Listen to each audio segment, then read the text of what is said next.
le projet Faire l'école. Je pense, comme je l'ai dit tout à l'heure, les points focaux du projet dans les différentes directions, comme au niveau déconcentré, ont déjà eu à bénéficier de cette présentation, mais on va toujours répéter pour que partout où vous allez, que le nom du projet Faire l'école, qui sonne fort, Faire l'école, quand on entend Faire l'école, ça fait tilt déjà, et nous allons expliquer le sigle Faire l'école, c'est favoriser l'inclusion et la réussite. Le FA, c'est favoriser, le I, c'est l'inclusion, le R, c'est la réussite, le E, c'est l'école au Sénégal. C'est un projet donc, du ministère de l'Éducation nationale, logé au niveau du secrétariat général. C'est un projet financé par l'Agence italienne pour la coopération au développement sous forme de dons d'un montant de 3 millions d'euros, soit 1 milliard 965 millions francs CFA. C'est un projet qui a commencé en 2021 et qui va se terminer en 2023, donc qui a une durée de vie de 3 ans. C'est un projet qui se déploie dans les zones PASEP, je vais expliquer tout à l'heure, et PAEF, pour assurer la continuité de la prise en charge de l'inclusion. Salih l'a dit tout à l'heure, l'Italie a eu à, en tout cas, financer beaucoup de projets dans le cadre de l'éducation, dans le cadre aussi d'autres secteurs. Mais plus précisément dans le cadre de l'éducation, il y a le projet PASEP, projet d'appui au système éducatif de base, qui s'est investi dans le domaine des infrastructures, dans le domaine donc, de l'aménagement de nos écoles, dans des zones pilotes, j'en parlais tout à l'heure. Et il y a aussi le projet PAEF, le projet d'appui à l'éducation des filles. Il y a même le projet PAEF+, toujours financé par la coopération, l'agence italienne pour la coopération au développement, pour en tout cas prendre en charge la question de l'inclusion, la question de la protection et le genre. Donc le projet Faire l'école est une continuité de ces projets. Nous verrons tout à l'heure que c'est un projet qui insiste beaucoup sur la sensibilisation, sur la formation, donc bien au niveau central comme au niveau déconcentré, mais au niveau communautaire aussi. Donc on peut résumer le projet par rapport à ses missions. Le projet Faire l'école est un projet fédérateur au cadre de synthèse des projets sur l'éducation humaine, surtout dans le domaine de l'inclusion. Le projet, c'est aussi la prise en charge des enfants en situation de handicap dans et hors système. C'est aussi un projet de formation des acteurs en éducation inclusive. C'est un projet qui accompagne l'élaboration du document de politique nationale de l'éducation inclusive initié par le ministère de l'Éducation nationale. C'est un projet qui est un plaidoyer et aussi de la sensibilisation sur le handicap. Donc, l'objectif général du projet, c'est de promouvoir une éducation de qualité, inclusive et d'équité en ligne avec les ODD 4, les politiques nationales et les stratégies de développement du Sénégal. Spécifiquement, il s'agit de renforcer l'offre d'éducation inclusive du Sénégal à travers une amélioration de la qualité de l'éducation sur la base des standards internationaux, un renforcement des politiques nationales et de participation communautaire. Alors, c'est un projet qui se déroule qui est articulé en 5 résultats.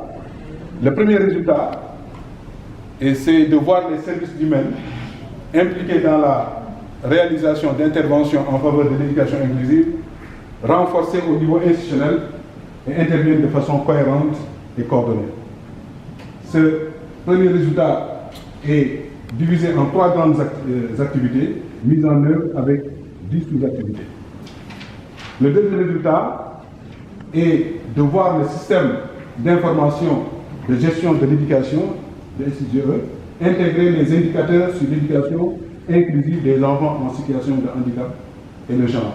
Parce que nous avons, c'est vrai, un SIGE qui prend en charge la question de l'inclusion, mais on voudrait davantage que les statistiques soient désagrégées afin que nous ayons dans notre système, au niveau central, ou bien au niveau de notre SIGE, des informations sur la typologie, par exemple, des handicaps et sur d'autres paramètres sur lesquels nous pouvons toujours nous appuyer pour prendre en charge efficacement les enfants en situation de handicap dans notre système éducatif.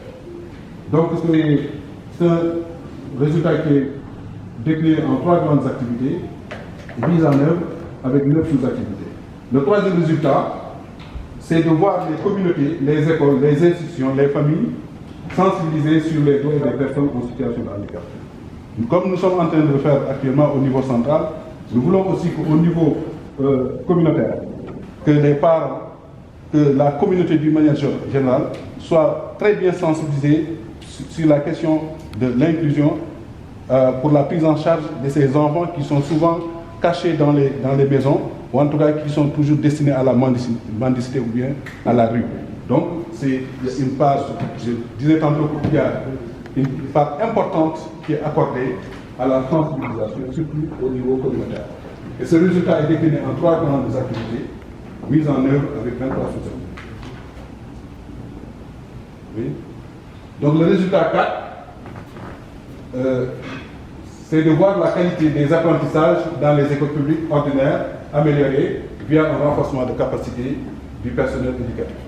Ce résultat est décliné en 8 grandes activités mises en œuvre avec 20 sous-activités. Le 5e résultat concerne la gestion du pilotage stratégique et de l'évaluation du projet. Donc voilà les 5 résultats. Les zones où se déroule le projet, c'est dans 5 régions, Dakar, Kaolack, Kaffrine, Kolda, Sédhiou, soit 7 IA, parce que Dakar en compte 3. C'est les zones où se déroule le projet.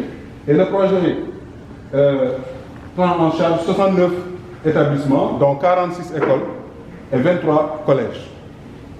À la fin du projet, il est prévu d'enrôler 18 000 élèves qui seront pris en charge des enfants en situation de handicap dans et hors système.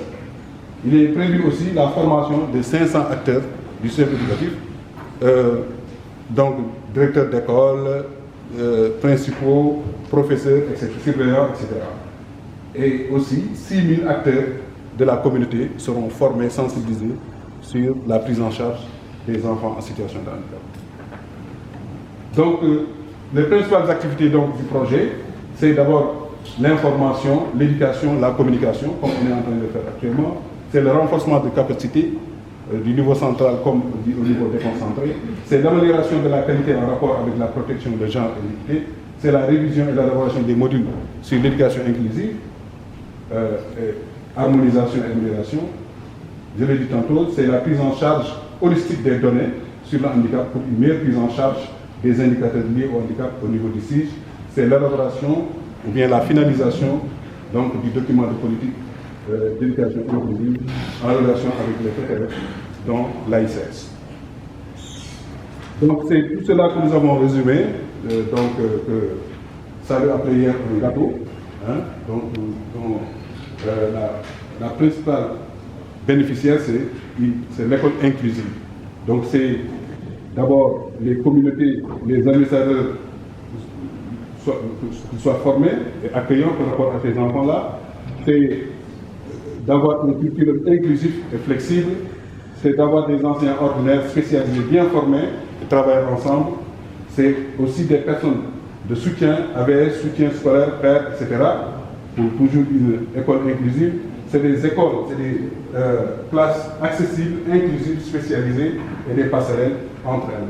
C'est aussi du matériel d'apprentissage adapté et des outils d'accessibilité. C'est des évaluations continues et adaptées menant à des certifications. C'est tout ce package qui doit conclure à une véritable école inclusive dans notre système éducatif. Voilà. Je vous remercie de votre attention. Merci beaucoup, M. le coordinateur. Nous avons tous remarqué que nous avons eu droit à une présentation globale, mais à point de départ analytique. Il est parti à l'intérieur du projet pour finir par un gâteau qu'on vous a servi. Mais je me fais un peu le devoir de revenir sur les points saillants de sa présentation. C'est un projet faire l'école. A priori, on pouvait penser que c'est le verbe faire, Mais à l'intérieur, on s'est rendu compte qu'il s'agit de favoriser l'inclusion et assurer la réussite. Je pense que cette dénomination, les mots sont magiques, cette dénomination du projet pour des directions d'enseignement, ça interroge. Il faut que l'enfant soit là, mais il faut aussi que l'enfant réussisse les apprentissages. C'est un enjeu de taille et ça fera l'objet de la discussion. Mais ils ont 1,9 milliard pour le faire. Et avec vous, c'est ça, hein, c'est là que j'ai remarqué 1,965 milliard pour le faire. Mais l'essentiel pour réussir ce projet-là, ce sera les ressources humaines engagées. L'argent peut-être va faciliter, mais l'essentiel c'est d'y croire et d'y aller. Mais c'est très intéressant parce qu'il faut d'abord agir sur la vision. Il faut un peu qu'on sache où est-ce qu'on va avec l'accompagnement pour l'élaboration du document de politique d'éducation inclusive et spéciale du ministère de l'Éducation nationale. C'est moi qui ai été spécial. Mais tout à l'heure, on verra pourquoi. Mais de toute façon, il faut que la vision soit construite. Mais pour construire cette vision, il faudra aussi en même temps agir sur les acteurs directs de l'inclusion, qu'on pourrait appeler les acteurs de l'éducation directe, mais aussi les acteurs indirects.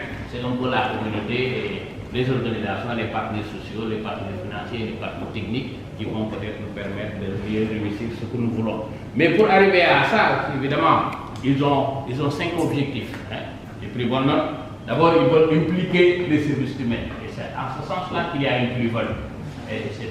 Je sais que vraiment c'est un peu rare d'avoir un projet qui convoque tous les agents humains pour leur parler du projet.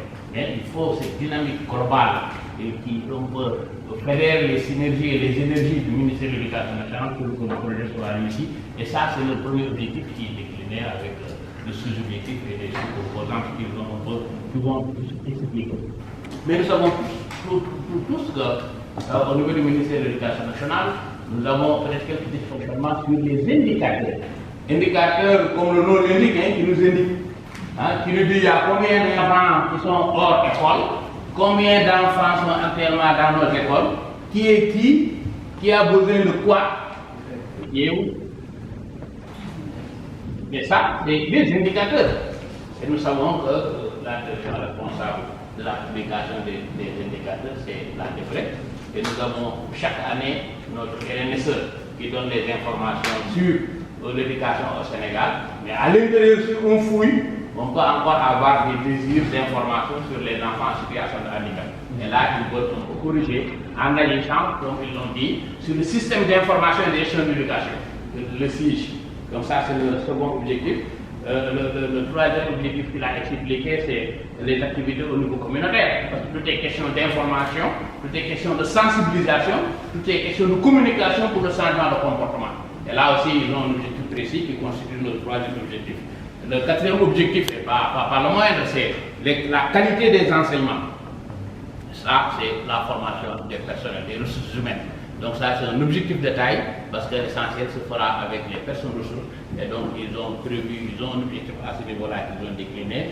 Ça va nous mener à des élaborations de modules et des sessions de formation. Donc ça, c'est le quatrième objectif. Le cinquième, ils veulent aussi agir sur un peu le gouvernail, ce qui dirige le leadership transformationnel. Si on n'agit pas sur ça, c'est sûr que donc les objectifs qui sont escomptés peut-être pourraient ne pas être atteints. Et fondamentalement, le projet prévoit donc d'agir sur ça dans cette académie. Cette académie, 5 régions, Dakar, Kaolack, Kaffrine, Kolda et Sédhiou, plus les 3 académies de Dakar, ça nous fait 7 académies pour 69 écoles, dont 46 écoles élémentaires et 23 collèges. Donc voilà fondamentalement ce que le projet peut faire. Ils nous ont donné le résumé à la fin. Peut-être qu'avec le partage de la documentation, les gens seraient plus informés. Voilà, je me suis fait le devoir de faire toute une synthèse, explicitation de la présentation du projet. On va ouvrir maintenant des débats, des gens qui voudraient réagir, poser des questions, approfondir, avant un peu d'aller vers les activités qui vont intéresser les Halpulaar et les Joola. Donc quand vous levez la main, vous donnez le nom et la structure.